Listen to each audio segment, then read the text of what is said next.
Al Centro per l'Infanzia Montessori di Samona di Piave è arrivato questa mattina un nuovo membro dello staff, Ivo, un cagnolino che aiuterà le educatrici a sviluppare le capacità sociali, emotive e motorie dei bambini attraverso la relazione con lui.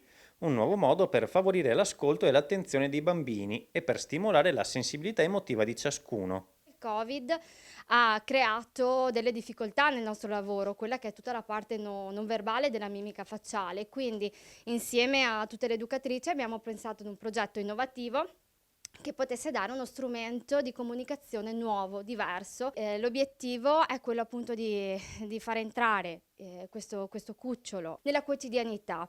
Inizieremo appunto una volta alla settimana dove faremo comunque un'attività guidata da Chiara e poi pian piano insegneremo ai bambini l'accudimento, il prendersi cura e anche una nuova modalità per relazionarsi con gli altri. Ovviamente all'inizio deve essere molto guidato in quanto appunto Ivo è ancora un cucciolo, quindi partirà con i bambini più grandi e poi man mano andremo a fare l'attività guidata con i bambini più piccolini. Questo perché? Perché dobbiamo far sì che anche Ivo abbia la possibilità di crescere e di capire come relazionarsi e interagire col bambino.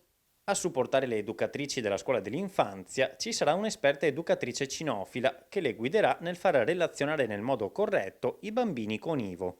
Abbiamo valutato quale fosse il cane più adatto per questo tipo di progetto, quindi abbiamo scelto un cane che fosse bianco, in modo che anche i bambini che hanno più paura possono sentirsi sereni di vedere questo cucciolino bianco, che fosse soffice, che fosse anallergico il pelo appunto perché a volte succede che alcuni bambini siano allergici e che rimanesse comunque di taglia piccola.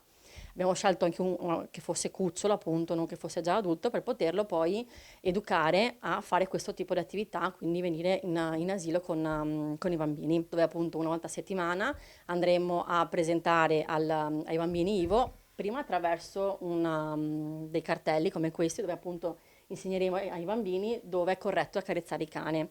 Ovviamente, quindi andranno delle zone fredde, delle zone calde, quindi dove il cane ha piacere e non ha piacere di essere manipolato, in modo che i bambini appena la vedono sappiano approcciarsi e non vengano presi dall'istinto di fargli delle coccole abbastanza irruente. I genitori come hanno accolto questo progetto? Ivo è stato accolto con grande, grande gioia ed entusiasmo da tutti i bambini e anche da noi educatrici. I bambini non vedono l'ora di iniziare questo percorso, sono estremamente entusiasti e anche Ivo lo vedo molto collaborativo, quindi siamo curiosissime di vedere come potrà crescere questo progetto. Questo può essere un modo per cercare di riequilibrare una naturalezza che ci è un po' mancata.